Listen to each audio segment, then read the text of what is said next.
Salve, salve galera, quem fala é Franz, mais um dos nossos vídeos aí do Instituto Cultural e Social Plenitude. Hoje a gente vai falar um pouquinho do novo perfil da espiritualidade, né?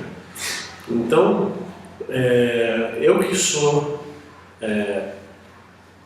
sacerdote umbandista, nasci em berço umbandista, embora estar falando de espiritualidade sem religião, eu percebo que o padrão das religiões do espírito, que falam do espírito, então o espiritismo, a umbanda, um pouco o candomblé, o próprio budismo, né, as filosofias orientais, e percebo uma grande mudança aí no perfil do mentor espiritual.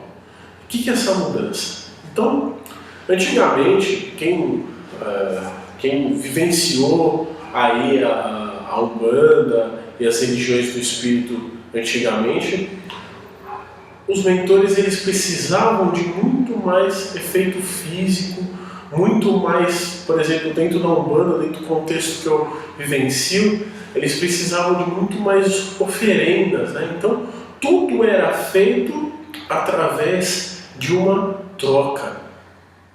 E o perfil religioso, ele tende, de certa forma, independente se a religião aceita o espírito como contexto realizador ou não, toda religião tem uma troca, né? Então, por exemplo, na igreja católica, na igreja evangélica, a gente tem o dízimo, né? Então é aquela oferenda. Na religião umbandista, nós temos as oferendas divinas, né?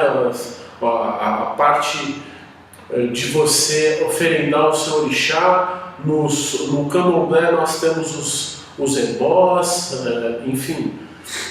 E eu percebo que o perfil do espiritual, do contexto espiritual que nos ampara, que nos assiste, está um pouquinho diferente. Por quê?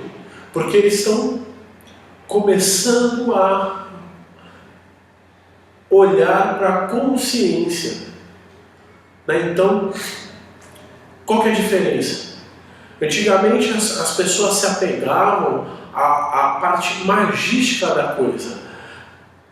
É aceitável, é fundamento, é legítimo que dentro das religiões espirituais a parte magística seja muito presente, né? Até nas religiões que não tem, por exemplo, o catolicismo e o evangélico, quando ele faz uma oração, aquilo é a magia do espírito, né? De você se conectar com a força maior. Então, há aí um lance magístico quando você forma uma egrégora, por exemplo, de oração. Só que o que acontece? Antigamente, as pessoas precisavam aceitar o espírito. Hoje, o espiritual está muito mais aceito. Então, se antes era preciso aceitar o religioso, o espiritual, e fazer uma oferenda, e fazer algum tipo de agrado, né? Então, primórdios, estou falando ali das grandes oferendas, o Cordeiro de Deus é uma oferenda, o panteão grego, romano recebia as oferendas dos seus deuses. Hoje em dia, o mentor, ele tende a conscientizar. Então, muita gente pode achar o que eu falar uma besteira, mas pense, por que hoje a gente tem muito mais doenças emocionais do que antigamente? Ou melhor, por que hoje a gente tem consciência dessa doença emocional? Porque antigamente a gente não tinha, mas vivenciava essa doença, calado, quieto, com um contexto social. Hoje em dia, nós temos a consciência dessa doença e nós precisamos. O que é preciso para melhorar, por exemplo, uma ansiedade, melhorar, por exemplo, uma depressão, é preciso se conscientizar emocionalmente. E dentro dos templos espírita, umbandista, candomblessista, isso começa a ser mais presente. Então, o guia espiritual, ele não pede mais uma oferenda tanto. Ele pede uma consciência. O espírito hoje, ele fala de consciência divina. Ele não fala mais de Deus. Até porque, independente do mentor que venha, Deus é muito pleno para que se consiga canalizar uma ideia precisa de Deus. Acho que não tem como precisar isso. Mas qual que é o papel do mentor? O papel do mentor, o papel do guia é que a gente nos guie para que a gente vivencie aqui? Não, para que a gente consiga entender que somos espíritos e, quanto espíritos, precisamos nos conhecer.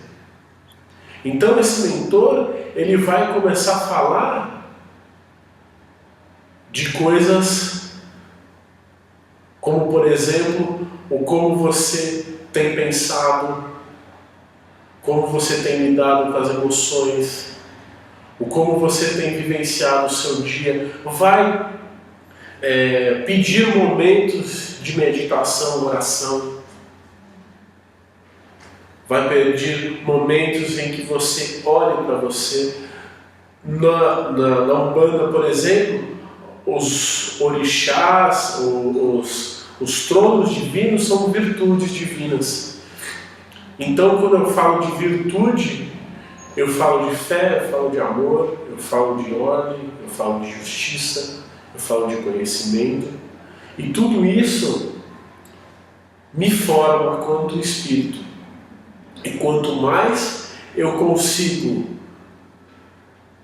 me ver, me entender e principalmente sentir e vivenciar isso, eu tenho uma clareza, eu tenho melhor condução na vida.